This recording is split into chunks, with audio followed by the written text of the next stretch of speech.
Shalom shalom kuri mwese mudukunda mudukurikirana. Amazina ko bisanzwe ni King. Nongeye kwishima kuba hano kugira ngo tuganire ijambo ry'Imana kandi tunareflecting, dusubire inyuma turebe ibikorwa twakoze, ibikorwa turimo turakora ndetse n'ibikorwa tuzakora uyu mwaka utangiye. Uyu munsi ni tariki 2 z'ukwa mbere 2026.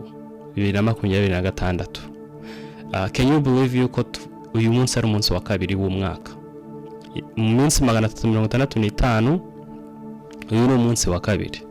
So ni by'agaciro cyane yuko dutangiranye umwaka tuganira, kandi nzi ko uyu mwaka tuzakora ibikorwa byinshi. Mbere na mbere ndabisegura yuko nafashe umwanya igihe kinini ntaza online, ariko no kubera ibikorwa nari mfite byinshi, nari mfite gutravelinga, nari mfite ivugabutumwa mu hanze y'igihugu yaho ntuye. So urumva ariho guplaninga, gutegura, haba ariho process nini ituma umuntu atabona umwanya wo gukora bino nkuko byari bisanzwe. Hanyuma twari turi mu minsi mikuru aho twateguraga inyigisho z'abana, twateguraga ibikorwa tuzakora, kuko mu minsi mikuru aba ari events nyinshi z'ubusabane, abantu gusangira, kuganira. So uwo mwanya w'intwara ku buryo ntabashije kubona ukuntu nza hano kugira ngo tugire ibyo dukora, ariko sinirengagije yuko mu nkunda, munshigikira, mumba hafi, kandi niyo mpamvu naje hano kugira ngo tuganire. So ntatenze ndabanza gushimira abantu bose, wowe unkurikiye, nawe uzankurikira, kubufasha cyangwa kukushigikira, wagiye unshigikira.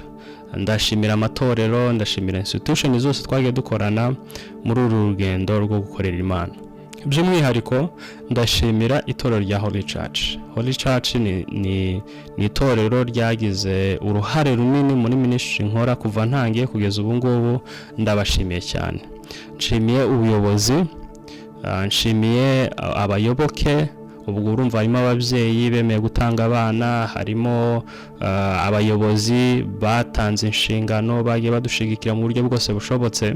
So mwese ndabashimiye. Nshimiye n'abarimu twakoranye. Aho uri, naringiye kuvuga amazina, ariko aho uri ndagushimiye ku ruhare wagize muri iyi ministry y'abana. So itorero rya Holy Church muri rusange ndarishimiye, kandi mumba ku mutima kubera ikintu mwakoze cyangwa ibyo mukora ku bwanje na ministry. Ikindi ndashimira amatorero yanyinvitinze, amatorero yo hanze y'igihugu, amatorero yo hano muri iki gihugu dutuyemo. Aho muri mwese Imana ibamugisha. Sinorondagura, sinovuga amatorero yose yagantumira kuko ni menshi cyane. Hari abo bazwi, hari abatazwi, kuko ibikorwa byinshi nkora kenshi sinkunda kubisharinga, sinkunda kwiyamamaza, just ko nkakorera Imana nkataha. Ibo babisharinga ni sawa, nanje aregengira imbaraga cyangwa nkiyumvamo nkeneye kubisangiza abantu, njambisangiza. Ariko byinshi ntabwo njambisharinga. Niyo mpamvu mutamenye igihe nagiye n'igihe mpari, kuko nshaka gukorera Imana, nshaka gushaka Imana, nshaka kuyikorera, nshaka gusavinga abantu, ntarinze kwiyamamaza ngo namamaze ibintu ndimo ndakora. Ni byiza yuko umuntu yiyamamaza, ni byiza ko umuntu avuga ibyo arimo arakora, ariko ntibikwiriye, si ngombwa, ntabwo ari ngombwa ngo uvuge ibyo ugiye gukora. Wagize umugisha abantu bakagutumira, wagize umugisha amatora akagutumira, ibyo babihagije. Naho ibindi byo kwamamaza ngo abantu bazaze, Imana izakora campaign yonyine yamamaze. That's how I think, niko ntekereza kandi nako nkora.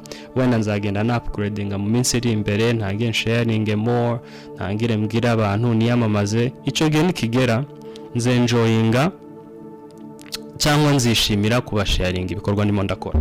So icyo nanishatse kuvuga ni ugushimira amatorero yo hanze ndetse na hano mu gihugu, abanshigikiye bose mu buryo bwose bufatika budafatika, abantumiye mwese. Imana ibamugisha kandi bagire neza. Ndongera gushimira abantu babugufi, umuryango, inshuti, umuntu wese wabugufi wagize uruhare muri ministry yaje. Aho uri Imana igumugisha. Again, sinovuga amazina ko si ngombwa, ariko uruhare rwose waba waragize mu gukura, mu gukora, mu muri ministry byo nkora bino byo mwiyubakamana Imana iguha umugisha. So uyu munsi ngiye kubahesha umugisha. Nta titre nimwe mfite yo gutanga umugisha, sindi pasiteri, sindi evangelist, sindi buri titre yose utekereza nta nimwe mfite, ariko niyumvishemo yuko ngomba kubahesha umugisha ku bantu bose mudushigikira, by'umwihariko ku bantu bose mudukurikirana. Buri muntu wese ufata umwanya wiwe akavuga ngo ngiye gufata iminota 5 10 nze nkurikirana ibikorwa byawe, ngiye kuguhesha umugisha uzagukomeza muri uyu mwaka, kandi uzakubera ikiraro cyo kugira ngo wakire n'indi migisha Yesu ukeneye. Ano yuko iyo tugeze mu kwezi kwa 12 tariki ya nyuma, cyane kuri wa munsi wa nyuma w'umwaka, itariki 31, niho abantu batangiye kuva zajuga ngo akira umugisha wa Abrahamu, ngo akira umugisha wa Isaka, ngo akira urufunguzo, ngo akazi karabonetse, ngo uyu mwaka n'uwawe, ngo akira, ngo fata, ngo byakire, ngo senga, ngo Imana irabiguhaye. Niyo magambo twumva. Kuri njyewe sinyemera pe, sinyemera, kandi turi buze kubibona muri Bibiliya. Nyafata nk'injuga, nk'injuga ngo n'ururimi rwo muri iki gihe. Injuga ni nko kubesha, reka nerure, ni nko kubesha baba batubwira nyine kugira ngo bazamure amarangamutima yacu, ariko ijambo uko ryari riri n'ubu niko riri nako rizahora. Bibiliya irimo principles z'ukuntu umuntu yakakira umugisha. Icya kabiri, mu buzima busanzwe hariho principles zo kugira ngo umuntu yakire umugisha wiwe. Sinirengagije ko Imana ariyo ifite ubushobozi n'ububasha, ariko kugira ngo Imana iguhereze ibyo ngibyo hari inzira ugomba kunyuramo, hari process ugomba kunyuramo kugira ngo ubashe kubigeraho. It's not just kuvuga ngo umugisha ngo umuntu arakubwiye ngo wakira ngo iso wakira, oya, hari icyo ugomba gukora. Iyo urebye mama Ana, nanjye avuga mama Ana ariko ni Ana, mudamu Ana, yari afite isengesho ryo gusengera umwana. Urumva ko yafashe urugendo rwo kuzajya asengera umwana, agasenga kandi amara igihe kinini, hanyuma ha umwana amutanga nk'ituro. So hari ikigomba gukorwa kugira ngo nawe ubashe kwakira icyo uri murasaba. So iyi migisha nshaka kubaturaho ni imigisha ishingiye mu ijambo ry'Imana, ni imigisha yo mu mwuka, ari izatuzanira imigisha yo mu mubiri. Reka dusome ndebe Bibiliya yanje.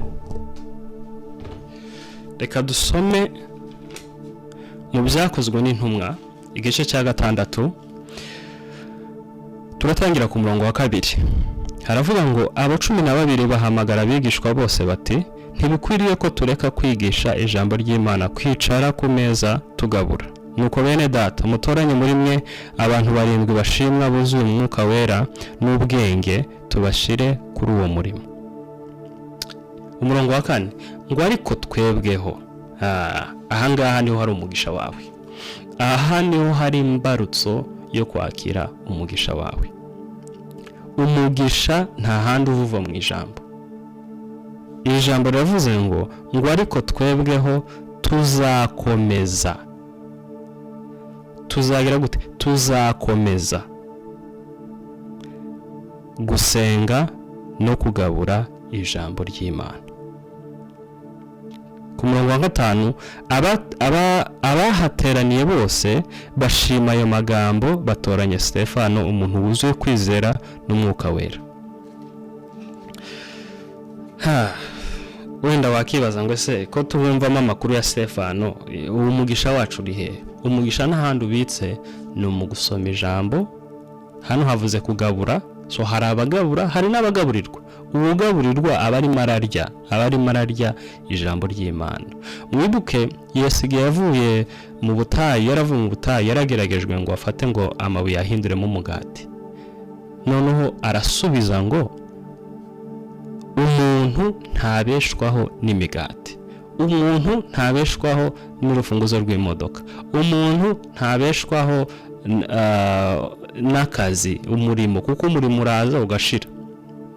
Urakora no munsi, ejo akazi kazoshira. Umuntu ntabeshwaho na visa, umuntu ntabeshwaho, ahubwo umuntu ngo abeshwaho n'amagambo ava mu kanwa k'Imana, cyangwa umuntu abeshwaho mu magambo yoroshe n'ijambo ry'Imana.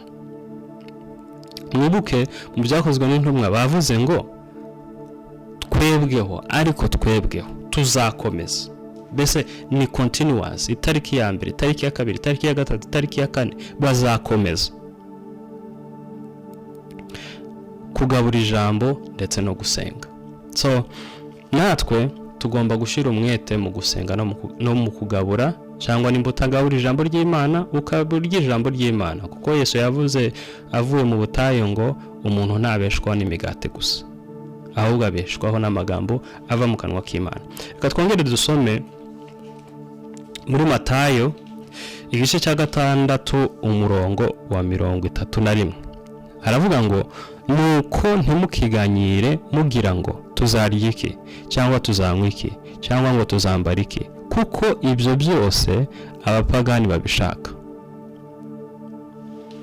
Murumva rino jambo kuntu muravuga, ntimukiganyire ngo dukeneye imodoka, ngo kugenda n'amaguru. Ntukiganyire ngo visa ntirasohoka. Ntukiganyire ngo biriya nyine avuga ngo umwaka n'uwawe, ngo akira, ngo gukira. Biriya byose bavuga ntukabyiganyiremo, ahubwo ngo uzagire gutya. Tutaragera icyo uzakora kuri 32 akavuga ngo kuko ngo ibyo byose ngo abapagani babishaka. N'umupagani akeneye gukira, n'umupagani akeneye imodoka, n'umupagani akeneye visa, n'umupagani akeneye. Ariko ibyo twebwe nk'abakristo dukeneye, ahubwo mubanze mushake ubwami bw'Imana no gukiranuka kwayo, nubwo ibyo byose muzabyongererwa. Kuri wa murongo wa 32 havuze ngo so mu ijuru azi ko mubikwiriye byose. So ibi byose Imana izi ko tubishaka, ibi byose Imana izi ko tubikennye, tugomba kuyibwira. Ariko igikuru cy'ingenzi ijambo ririmo ragaruka ngo tugomba kubanza gushaka ubwami bw'Imana ndetse no gukiranuka. Hariya mu byakozwe n'intumwa dusobanurira ubwami bw'Imana icyarico. Havuze ngo twebweho tuzakomeza kugabura ijambo ndetse no gusenga. So woweho uzakomeze ukunda ijambo, urisome, usenge, winginge Imana, biriya bindi byose uzabyongererwa. So urumva uyu mugisha urakomeye kandi uranagoranye ku bantu benshi, ariko birashoboka yuko usenze mu kuri no mu mwuka Imana yaguhereza ibyo ushaka byose. Yesu ari kwiriba yabwira mudamu ngo igihe kirageze yuko abasenga data bamusenga mu kuri no mu mwuka. Iki nicyo gihe abasenga data bamusenga mu kuri no mu mwuka. So urumva gusenga niwo mugisha ukeneye. Umugisha ukeneye, umugisha ukennye ni ugusenga, kandi gusenga ko mu mwuka ndetse no mu kuri. Gusenga gushingiye mu ijambo, gusenga mushingiye mu mutima umenetse, gusenga gukora ku mutima w'Imana. Uko niko gusenga Imana ishaka. Ijambo, ukeneye ijambo ngo ribe muri wowe. Yesu arabwira abantu ngo nimuba murinje nanje nkaba muri mwe, amagambo yanje.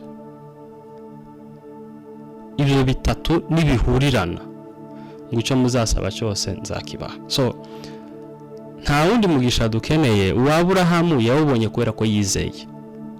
Mbese kugira ngo abone biriya bintu byose Imana yamuhaye, yabanjije kwizera, yabanjije gushaka ubwami bw'Imana. Isaka cyo kimwe, Yakobo cyo kimwe, yabanjije gushaka ubwami bw'Imana. Natwe icyo dukennye si ibyo bintu, kuko n'abapagani nabo barabishaka. Icyo dukennye ni ugukomeza gusenga ndetse no gukunda ijambo, cyangwa kugabura ijambo, cyangwa kurya ijambo, kuko ibyo nibyo bikwiriye umukristo, ibyo nibyo bikwiriye abari muri Kristo. So uyu ni umunsi wa kabiri w'umwaka.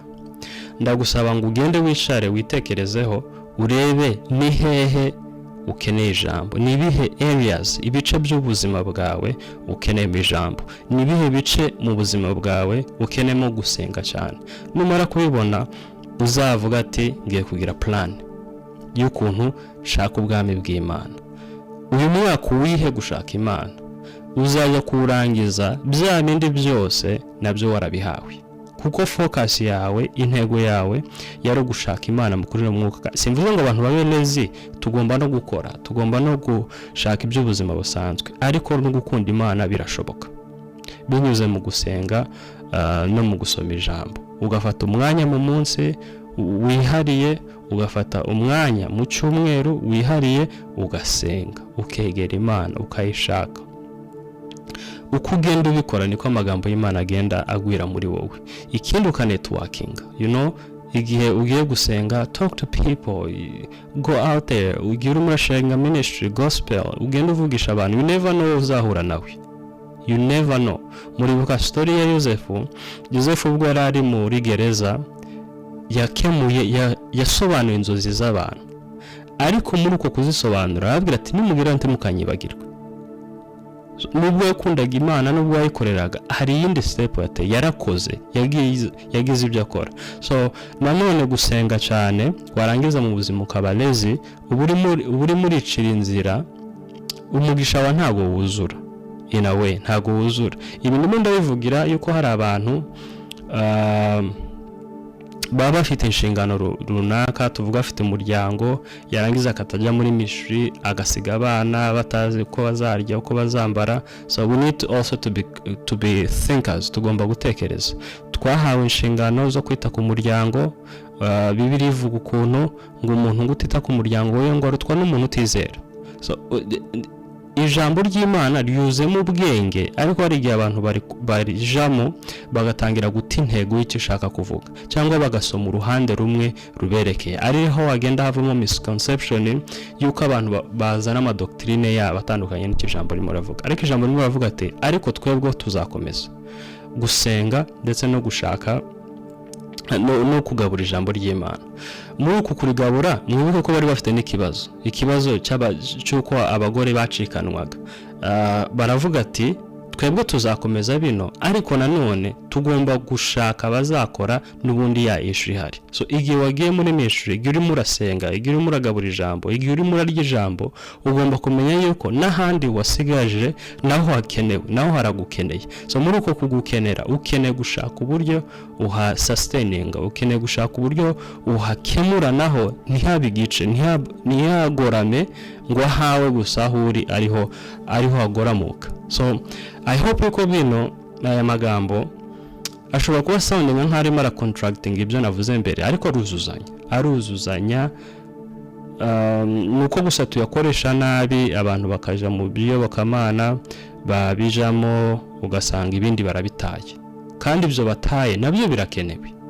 The kids need you. Ubwo nimo navuga ko abantu bafite imiryango, abana baragukeneye, abana baragushaka, umudamu wawe, famiye yawe iragukeneye. So you need to serve hose, kandi bizabikunda. Imana yatanze famiye, irayikunda. Imana yaravuze ngo tuzakora, tugomba gukora. Igihe utaragirwa umugisha wo gukora ministry full time, then uzajya ukora part time, cyangwa ujuhereza umwanya uhagije, ariko nanone utabangamira ibindi wakagombye gukora. So umugisha mbatuyeho ni umugisha wo gukora mu mubiri, ariko nanone no gukora mu mwuka. Byose bikuzuzanya. Dushaka Imana mu kuri no mu mwuka, dusenge mu kuri no mu mwuka, ariko nanone dukore, ariko nanone tugire ibyo dushaka, ariko nanone tugire aho dukora cyangwa twitaho kugira ngo byose byuzuzanye. So Imana ibamugisha, Imana ibite, Imana ibagire neza, Imana ibakomeze, Imana ibaho ubwenge n'umutima wo gusobanukirwa amagambo, kuko abantu benshi hari igihe bumva ibyo bashaka kumva, ariko umuntu uzumva amagambo ava muri Bibiliya. Rekana n'injuga zacu ngo akira bikatabishira aho ngaho. Kwizera kugomba kugira imirimo, ngo kwizera kudafite imirimo kuba gupfuye. So nimba dufite kwizera yuko Imana itanga umugisha ariko ntituyishake, uwo mugisha ntabwo uzatugeraho. Reka mbaye nk'urugero rutoya ruri practical. Ushobora kubikora amasaha 8. Muri ayo masaha 8 ugata wenda saa 10, ukagera mu rugo ugatekera abana nimba ufite umuryango cyangwa nimba uri umusore ugakora homework ugakora nyine biriya bindi wakomeje gukora ariko ukavuga ati from 9 kuva saa 3 kugeza saa 5 ni time yanjye yo guspendinga n'Imana ndasenga ndasoma ijambo I'll just be in the space yo kugira ngo nkorere Imana. Icya kabiri ushobora kuvuga ngo once a week hari Bible study ahantu nzajya ngendayo nterane nabo tugire bwa bumwe duterane. So urumva icyo urimo urakora urimo uragenda prioritizinga ibintu ariko muri ibyo bintu prioritizinga harimo no gushaka Imana mu kuri no mu mwuka. Ibyo urimo urakora birimo birava mu mutima birimo birava ahantu mu isoko y'ukuri mu isoko yo kubikunda no gushaka kubikora. But then utekereze ku wundi muntu uri just all over like ibintu byose ntibihitaho bifasha like uyu munsi yagiye hano yagarutse ahise agenda ahandi atanabiteguye n'ibintu muze. So ako kavuyo niko gatuma abantu batabasha kwakira ubwami bw'Imana kuko Imana ije kuguhereza umugisha ikabura hihera kuko ba bantu bari kuguheramo umugisha already ni mufitanye ibibazo. So igihe kirageze yuko twuzura ubwenge tukamenya uburyo dukoramo ibintu dushaka Imana mu kuri no mu mwuka ariko by'umwihariko tunagire n'ibyo dukora mu buzima busanzwe byuzuzanya n'abo turi bo mu bwami bw'Imana. So ntatinze niyo magambo nari mbafite kubasharinga nari kubashimira abanshigikiye abambaye hafi ikindi kubaturaho umugisha abadukurikirana mwese mbatuyeho umugisha wo gukunda Imana wo gushaka ubwami bw'Imana mbere na mbere. Tubushaka gute? Mu gusoma ijambo ndetse no mu gusenga. Tubikora gute? Tubikora mu gihe gikwiriye. Salomo yaranditse mu bwiriza ngo buri kintu kigira umwanya wacu. So priorities tugomba kugira priorities. Tukagira umwanya wo gusenga, tukagira umwanya wo gusoma ijambo, tukagira umwanya wo kwitaho ibindi tugomba kwitaho ibintu byose tukabihereza umwanya wabyo. Ni ukuri nitugira iyo dynamic iyo structure muri uyu mwaka Imana izaduhereza umugisha. Nimba utazi icyongereza ahantu hose aplika akazi batakaguha kubera ko utavuga icyongereza utangire ugabura umwanya wawe wowe wari guspendinga muri personal time ugenda uja muri classes z'icyongereza wige language wige kuvuga wige kwandika wige ugira akantu wige akakimprovinga kugira ngo uyu mwaka nuja kwa aplika English proficiency yawe zabe yazamutse. Ubwo nimo ndavugiye abantu bo muri ibihugu biri hano basaba ururimi rw'icyongereza cyangwa izindi ndimi tuba tuvuga. We need to work on that. Tubishiremo naby'imbaraga ntitubitererane ngo wumve yuko ugomba gusa gushaka Imana kandi mu kazi bakeneye icyongereza. It will never work out. Nimba bashaka icyongereza ntacyuzi nuko nguko nyine uzabura akazi kuko Imana izagerageza uburyo bwose guhuza n'abantu ariko nimuhuwe niwumva utavuga n'ubundi result zaba ari yayindi. So there's an extra thing we need to do kugira ngo tubashe kwakira umugisha Imana imwe yadutegereza. Ubwo mvuze ku bantu barimo bashaka umugisha w'akazi. Ku bantu bashaka umugisha wo gukira indwara runaka hariho step yo kujya kwivuza ukagenda ukamenya indwara urwaye cyangwa bakagereza kwivuza. So igihe abadokiteri cyangwa ubushobozi bwawe buhekeye aho imbaraga zawe zihekeye n'imbaraga z'Imana zitangirira. Iyi step hari abantu bajya yogeza kumva ko ibintu byose babituye Imana ariko mu muntu Imana ashizemo imbaraga n'ubushobozi bwose bwo kwita amazina bwo kwita kubirema. So tugomba gukoresha izi avenue zose zihari noneho igihe zanze igihe zidashobotse tukisunga Imana kuko Imana iri hejuru ya byose. Icya kabiri mbere yuko twisunga abo bantu umugisha wacu urimo tugomba nanone kubiragiza Imana. Iyo partner ntabwo tugomba kuyirengagiza. Muribuka igihe Yesu yari arimo agiye kugabura ibiryo ku bantu 5,000 yabanjije asengera imigati asengera n'amafi byari bikeye. Muri ayo masengesho abiragije Imana biraguka bikwira abantu ngo biranasaguka. So tubishiza muri context y'ibyo ndimo ndavuga gukira kwawe ugomba kubanza ukagusengera warangiza ugashaka ahantu bari bukuvure cyangwa uje kwipimisha bitewe n'indwara urwaye nkuko abigishwa bagiye kureba uwari ufite amafi n'uwari ufite nani habaye hira step yo kugenda bakareba bakagira icyo bakora. Noneho mu masengesho handi wabonye, mu masengesho abandi bari bugufashe, Imana irazamo ikagira icyo ikora kugira ngo wakire wa mugisha wawe. Now igihe usenze babandi bakagira icyo bakora ntibagira icyo bageraho cyangwa ntukire, noneho habagiye imbaraga z'Imana muri kwa gusenga, muri kwa kugabura ijambo, ufungurirwa imiryango yo kugira ngo wakire wa mugisha utashobora no kuboneka mu bantu. So ubu ndimo nagerageza kubeza practical ways ukuntu bya bintu byose birimo biragenda bihura. So umugisha mbasabira no gushaka Imana, umugisha mbasabira no gukunda Imana mu gusoma ijambo ndetse no mu gusenga, ariko by'umwihariko ni umugisha wo kugira ubwenge ukuntu dushaka Imana, ubwenge wo kugira ngo ukuntu tubaho mu myizerere n'imyemerere yuzuranye, ikorana kandi iri muri uyu mubiri kandi ikaba no mu mwuka. So nkuko nari mbivuza mbasezeraho, Imana ibamugisha, Imana ibagire neza, Imana ibiteho, Imana ibaha ubwenge n'umutima wo gusobanukirwa aya magambo babwiye. Mugire ibihe byiza.